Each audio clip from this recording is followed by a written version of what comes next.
नमस्कार and welcome to Bharat affairs. आज से करीब 5 मंथ पहले भारत के डिफेंस मिनिस्टर राजनाथ सिंह जी की तरफ से ये कहा गया कि भारत अपने 5th जनरेशन फाइटर जेट आमका के लिए जो इंजन्स है ये साफरान के साथ में मिलकर बनाने वाला है। लेकिन उस टाइम महज एक अनाउंसमेंट किया गया था। लेकिन रिसेंटली ये अपडेट निकल के आ रहा है कि CCS की तरफ से, कैबिनेट कमेटी ऑन सिक्योरिटी की तरफ से बहुत जल्द फाइटर जेट इंजन की डील को लेकर जो मंजूरी है वो दी जा सकती है। आप यहाँ पर देख पाएंगे बिग बूस्ट फॉर आत्मनिर्भर डिफेंस, और ये जो डील है ये 30,000 करोड़ की यहाँ पर रहने वाली है। अब यहाँ पर भी देख पाएंगे 30,000 crore fighter jet engine deal near PM lead CC nod, cabinet committee on security जिसे प्राइम मिनिस्टर की तरफ से लीड की जाती है, इनकी तरफ से बहुत जल्द यहाँ पर इस डील को लेकर हरी झंडी दी जा सकती है। और आज से 1.5 मंथ पहले भी साफरान ने यह कहा था कि हम लोग भारत के 5th जनरेशन फाइटर जेट के लिए जो इंजन बनाएंगे इसके लिए हम लोग फुल इंजन टेक्नोलॉजी ट्रांसफर करने वाले हैं। मींस यहाँ पर 100% टेक्नोलॉजी ट्रांसफर करने की बात की गई है। इतना ही नहीं, यहाँ पर इंटेलेक्चुअल प्रॉपर्टी राइट्स ये भी देने की बात की गई है। और रिसेंटली कुछ टाइम पहले भी यूके की रॉल्स रॉयस की तरफ से भी ऑफर किया गया था आमका के इंजन्स को लेकर। तो इस वीडियो में बेसिकली हम लोग ये भी बात करने वाले हैं कि क्यों यहाँ पर भारत फ्रांस को ही चूज किया है, जबकि यहाँ पर यूके का रॉल्स रॉयस ये भी भारत को ऑफर कर रहा था। और आज से कुछ दिन पहले ये भी अपडेट निकल के आ रहे थे कि भारत का जो ड्राई कावेरी इंजन है जिसका यूज हम लोग घातक UCAV में करने वाले हैं, means unmanned combat air vehicles में, इसको लेकर हम लोग आगे तो बात करेंगे कि कैसे ये स्टिल्थ रहने वाला है। इसको लेकर भी कहा जा रहा है कि बहुत जल्द इसकी जो ट्रायल्स है वो कंप्लीट होने वाली है और इन्हें 2026 तक में जो इंजन की सर्टिफिकेशन है ये मिलने के बाद में भारत अपने कावेरी इंजन्स को मास लेवल में बिल्ड कर पाएगा। और इन सब के लिए भी चाहिए कैबिनेट कमेटी ऑन सिक्योरिटी का अप्रूवल। सो हम लोग इस वीडियो में ये भी डिस्कस करने वाले हैं कि कावेरी इंजन्स के फेलियर के पीछे क्या रीजन है, कौन सा टेक्निकल कारण है जिसके कारण 1989 में शुरू किया गया कावेरी इंजन प्रोजेक्ट क्यों 2 से 3 दशक के बाद में इसे रोककर हम लोग अपने तेजस फाइटर जेट के लिए US के GEC डील कर रहे हैं। सो बात करते शुरुआत से। भारत का 5th जनरेशन फाइटर जेट आमका एडवांस मीडियम कॉम्बैट एयरक्राफ्ट, जिसके इंजन्स को लेकर भारत एक लंबे टाइम से यूके के साथ भी, फ्रांस के साथ भी, इवन कि US के साथ भी डील हम लोग कर रहे थे। लेकिन आज से 5 मंथ पहले ये कंफर्म कर दिया गया कि भारत फ्रांस के साफरान के साथ में मिलकर आमका के लिए इंजन्स को डेवलप करने वाला है, वो भी भारत में ही। और इसको लेकर रिसेंटली ये कहा जा रहा है कि कैबिनेट कमेटी ऑन सिक्योरिटी की तरफ से, जिसमें प्राइम मिनिस्टर लीड करते हैं और इसके साथ में defence minister, foreign minister, even की NSA अजीत डोभाल ये भी शामिल होते हैं। एक हाई पावर्ड कमेटी होती है। इनकी तरफ से हरी झंडी मिलने के बाद में फाइनली हम लोग साफरान के साथ में भारत में इंजन्स को डेवलप कर पाएंगे। और इसकी जो लागत है बताई जा रही है कि 30,000 करोड़ की यहाँ पर रहने वाली है। और ये अपने आप में बड़ी डील इसलिए भी है कि पहली बात तो यह है कि हम लोग इसे डोमेस्टिकली डेवलप करने वाले, जिसमें साफरान के साथ में DRDO और GTRE gas turbine research establishment ये दोनों मिलकर इंजन्स को डेवलप करने वाले हैं। जिसमें साफरान ने साफ साफ ये कहा है कि हम लोग भारत को 100% टेक्नोलॉजी ट्रांसफर करने वाले हैं। इतना ही नहीं, यहाँ पर साफरान ने यह भी कहा है कि हम लोग भारत को एडवांस्ड क्रिस्टल ब्लेड टेक्नोलॉजी भी देने वाले हैं। इसके साथ साथ जो इंटेलेक्चुअल प्रॉपर्टी राइट्स है ये भी फ्रांस हमें ट्रांसफर करने वाला है। हॉट सेक्शन टेक्नोलॉजी जिसमें टर्बाइन से लेकर जो कंबस्टर्स है, एडवांस मटेरियल्स, ये भी हमें फ्रांस ट्रांसफर करने वाला है। लेकिन सवाल ये निकल के आता है कि साफरान ही क्यों, हमारे पास में ऑप्शंस US भी है, UK भी है। देखिए US को लेकर हमने पहले ही क्लियर कर दिया है कि US के इंजन्स में काफी एक्सपोर्ट कंट्रोल्स होते हैं। इवन की इंटेलेक्चुअल प्रॉपर्टी राइट्स को लेकर भी कोई गारंटी नहीं है। और जब तक ट्रम्प प्रेसिडेंट है कोई भरोसा नहीं है कब किस देश के ऊपर में सैंक्शंस इंपोज कर देंगे। और सैंक्शंस इंपोज करने के बाद में इंजन्स की जो डिलीवरी है वो भी यहाँ पर रोक सकते हैं। जैसा कि हमने अपने तेजस मार्क 1A फाइटर जेट के लिए देखा, 2021 में हमने डील किया, 2025 के मिड में पहला इंजन डिलीवर किया गया और अब तक 5 इंजन डिलीवर किए गए। यहाँ तक कि तेजस मार्क 2 के लिए भी जो इंजन है हम लोग US के GEC ले रहे हैं, GE-F414 का। इतना ही नहीं, US हमें हॉट सेक्शन जो टेक्नोलॉजी है ये भी हमें कभी नहीं देने वाला है। रही बात यूके की, यूके का जो रॉल्स रॉयस है ये एक बार नहीं, ये मल्टीपल टाइम्स भारत को ये ऑफर कर चुका है कि हम लोग पार्टनरशिप के साथ में इंजन्स को बिल्ड करने वाले हैं। लेकिन रॉल्स रॉयस को लेकर समस्या यहाँ पर एक ही थी कि इनके जो कमर्शियल एंड इंटेलेक्चुअल प्रॉपर्टी जो टर्म्स थे ये साफरान के कंपैरिजन में काफी वीक थे।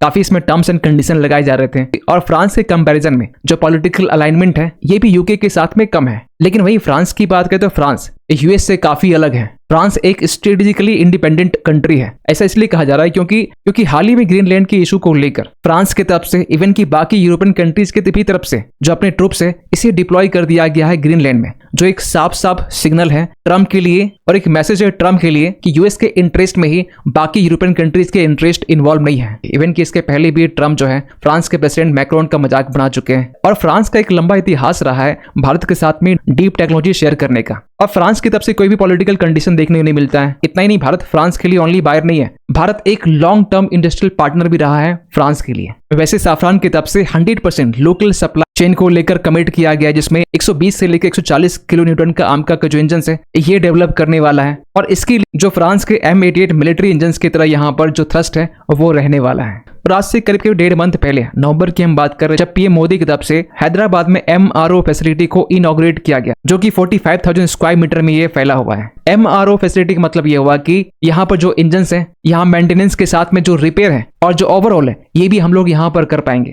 और 15 अगस्त के दिन में पीएम मोदी ने फाइटर जेट को लेकर और फाइटर जेट इंजन को लेकर ये कहा था कि जो फाइटर जेट्स के इंजन हैं ये एक हार्ट की तरह है फाइटर जेट के लिए। आज के टाइम में भारत के पास में फाइटर जेट तो है, इंडिजिनस फाइटर जेट, लेकिन जब इंजन्स की बात करते हैं उसमें से भी हाई थ्रस्ट वाले इंजन्स की बात करते हैं तो हमारे पास में ऐसे इंजन्स अवेलेबल नहीं है। हम लोग डिपेंडेंट है यूएस के ऊपर में, बाकी देशों के ऊपर में। तो ऐसे कंडीशन में सीसीएस का जो अप्रूवल है ये अपने आप में एक हरी झंडी है कि बहुत जल्द साफरान और डीआरडीओ दोनों मिलकर इंजन्स को डेवलप करने वाले हैं। क्योंकि डीआरडीओ के जो चीफ है ना, आज से 10 दिन पहले इन्होंने ये कंफर्म कहा था कि आम का जो प्रोग्राम है ये ट्रैक पर है। 2028 तक में इसका जो प्रोटोटाइप है वो रोल आउट किया जाएगा और 2029 तक में पहली उड़ान भी हमें देखने को मिलेगा। लेकिन जिस चीज की कमी आपको भी और हमें भी लगती है कि हमारे पास में खुद का एक फाइटर जेट इंजन होना चाहिए, और हम लोग इसको लेकर काम भी कर रहे थे। कावेरी इंजन जो कि 1989 के टाइम से लाइट कॉम्बैट एयरक्राफ्ट तेजस के लिए GTRI ने गैस टरबाइन रिसर्च एस्टेब्लिशमेंट की तरफ से कावेरी इंजन के ऊपर में काम करना स्टार्ट करती है, जिसमें टारगेट था 85 से लेकर 90 किलो न्यूटन थ्रस्ट का।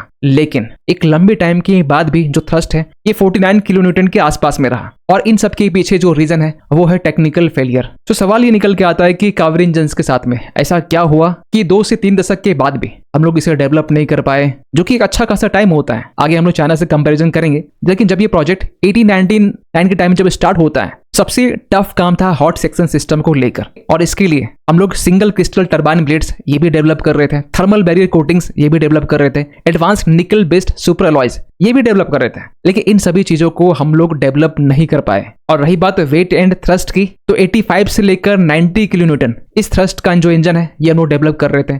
लेकिन जो कावेरी इंजन है ये 49 किलो न्यूटन के आसपास में जो थ्रस्ट है वो जनरेट करता है। और आपको पता होना चाहिए कि फाइटर जेट में अगर 5 से लेकर 7% भी जो थ्रस्ट है इसमें अगर शॉर्टफॉल होता है तो ये अपने आप में एक मिशन किलिंग है। इसके बाद में सिस्टम इंटीग्रेशन फेलियर, जो फेडेक है full authority digital engine control, अगर आसान भाषा में समझे तो ये एक कंप्यूटर सिस्टम है जो एयरक्राफ्ट इंजन की हर एक एस्पेक्ट्स को यहाँ पर ये डिजिटली मैनेज करती है, जैसे कि performance, sensor, optimize fuel efficiency, reliability, power, इन तमाम चीजों को ये जो फेडेक है ये मैनेज करता है। और हम लोग इस फेडेक को भी डेवलप नहीं कर पाए। इतना ही नहीं, जो इंजन हम लोग डेवलप किए उसमें भी वाइब्रेशंस का इशू, सर्ज को लेकर इशू, रिलायबिलिटी को लेकर इशू हमें देखने को मिल रहे थे। और काफी डिफेंस एक्सपर्ट यहाँ पे ये भी मानते हैं कि 39 साल के बाद में अब भी हम लोग अपने तेजस मार्क 1A फाइटर जेट के लिए इंजन जो है वो डेवलप नहीं कर पाए। जिसके कारण हमारा जो आमका प्रोग्राम है और जो train engine deck boat fighter जो प्रोग्राम्स है ये भी कावेरी इंजन की आस में पैरालाइज हो चुका है। वैसे एक्सपर्ट्स यहाँ पे ये भी बताते हैं कि इसमें डीआरडीओ का जो GTRI है,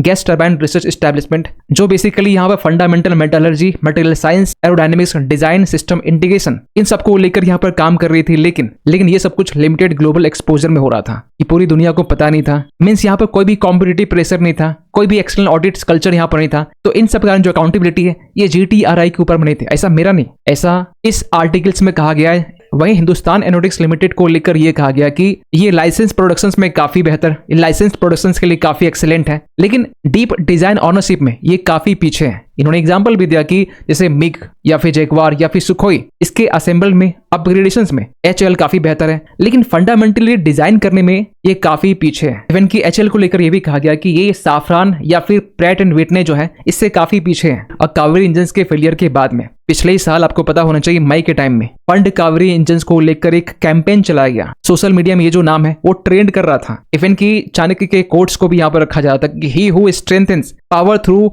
indigenous creation he alone is the true sovereign. लेकिन आपको बता दें कि एक्सपर्ट्स यहाँ पर ये भी मानते हैं कि हमें अपने कावेरी इंजन को लेकर चाइना से काफी चीज सीखने की जरूरत है। चाइना भी 3 दशक तक अपने WS-10 इंजन को लेकर काम कर रहा था, और करीब 30 साल के बाद में पहली बार चाइना ने अपने इंडिजिनस इंजन को डेवलप किया फॉर फाइटर जेट के लिए। और चाइना केस में भी शुरुआत में जो इंजन है वो अनरिलायबल था, स्मोकी था, अंडर परफॉर्मिंग था, लेकिन चाइना बार बार प्रयास करता रहा। चाइना ने एक्सेप्ट किया कि एरर कहाँ हो रही है, कहाँ से सीखा जा सकता है। शॉर्ट टर्म रिस्क क्या है, इसे एक्सेप्ट किया गया। और आज के टाइम में चाइना के पास में WS-10 इंजन के 7 वेरिएंट्स हैं और इन सब का जो यूज है चाइना अपने 5th जनरेशन फाइटर जेट के लिए करता है। J-20 हो या J-35 हो, सब इन सब में चाइना अपने इंडिजिनस फाइटर जेट इंजन का यूज करता है। तो यहाँ पर हमें क्या चाहिए, तो यहाँ पर जेट इंजन के लिए रिक्वायरमेंट है एक लंबे दशक के फेलियर के बाद में टॉलरेंस। और क्योंकि कावेरी इंजन को लेकर कोई अकाउंटेबिलिटी नहीं थी, तो यहाँ पर रूथलेस अकाउंटेबिलिटी की जरूरत है। जिस तरीके से भारत अफेयर्स जो चैनल है, जहां ये कोशिश की जाती है कि 7 बजे आप सभी के लिए एक वीडियो तो अपलोड कर दिया जाए, और इसके लिए हमारे पे कोई प्रेशर नहीं है कि किसी संस्था से हम जुड़े हुए हैं, और हमारे पे एक प्रेशर है ये वाली जो अकाउंटेबिलिटी है ना, ये GTRI के पास में भी होनी चाहिए। खैर इसके अलावा private sector participation, export driven skill, अगर ये चीजें माइंड पर होना तो हम अपने कावेरी इंजन को अपने फाइटर जेट्स के लिए बिल्ड कर सकते हैं। क्योंकि अगर हमारे पास में खुद का जेट इंजन ना हो और 200 से लेकर 300 राफेल फाइटर जेट हो, तो ये हमारे लिए ट्रू मिलिट्री पावर नहीं है। लेकिन जब कावेरी इंजन प्रोजेक्ट को हमने जब ड्रॉप किया, इसके बाद में जो कावेरी इंजन है इसे हम लोगों ने डेवलप करना स्टार्ट किया अपने घातक UCAV के लिए, means unmanned combat air vehicles के लिए। और रिसेंटली मिनिस्ट्री ऑफ डिफेंस की तरफ से अब ये भी कहा जा रहा है कि जो इंजन की जो सर्टिफिकेशन है ये इसी साल मिलने की बात की जा रही है, और इसके बाद में कैबिनेट कमेटी ऑन सिक्योरिटी की तरफ से अप्रूवल दी जाएगी, जिससे होगा ये कि जो प्राइवेट सेक्टर प्लेयर्स है, फॉर एग्जाम्पल कि लार्सन एंड टुब्रो, जो इंजन्स और इसके जो कंपोनेंट्स होते हैं इसे मास लेवल में डेवलप और प्रोड्यूस कर सकते हैं। इवन की बाकी जो अदर फर्म्स हैं जैसे कि गोदरेज एरोस्पेस, ये भी ड्राई कावेरी इंजन मॉडल्स को यहाँ पर डेवलप करने वाले हैं। और जब भी यहाँ पर ड्राई की बात की जाती है, ड्राई का सिंपल मीनिंग है नो आफ्टर बर्नर, जिसमें फ्यूल कंजम्पशन से लेकर जो हीट है, जो IR सिग्नेचर्स है काफी कम होते हैं, और ये चीजें घातक UCAV को और भी ज्यादा स्टिल्थ बनाती है। खैर कावेरी इंजन्स के प्रोटोटाइप को लेकर कहा यह भी जा रहा है कि 2029 तक में इसे रोल आउट कर दिया जाएगा, और 2030 के एंड तक में हमें पहली उड़ान भी देखने को मिल सकता है। क्योंकि DRDO की तरफ से भी कहा गया कि ड्राई कावेरी इंजन्स के जो ट्रायल्स है ये अब फाइनल स्टेज में है। मींस सर्टिफिकेशन से पहले ड्राई कावेरी इंजन्स 25 घंटे की यहाँ पर फ्लाइट टेस्टिंग करने वाली है, जिसमें पहले तो GTRI फैसिलिटीज में ग्राउंड टेस्ट किया गया और बाद में फिर रशिया में किया गया इलोशिन 276 एयरक्राफ्ट का यूज करके। खैर आप क्या सोचते हैं पूरे अपडेट को लेकर, कमेंट कीजिएगा। मिलते किसी अगले वीडियो में, तब तक के लिए थैंक यू सो मच।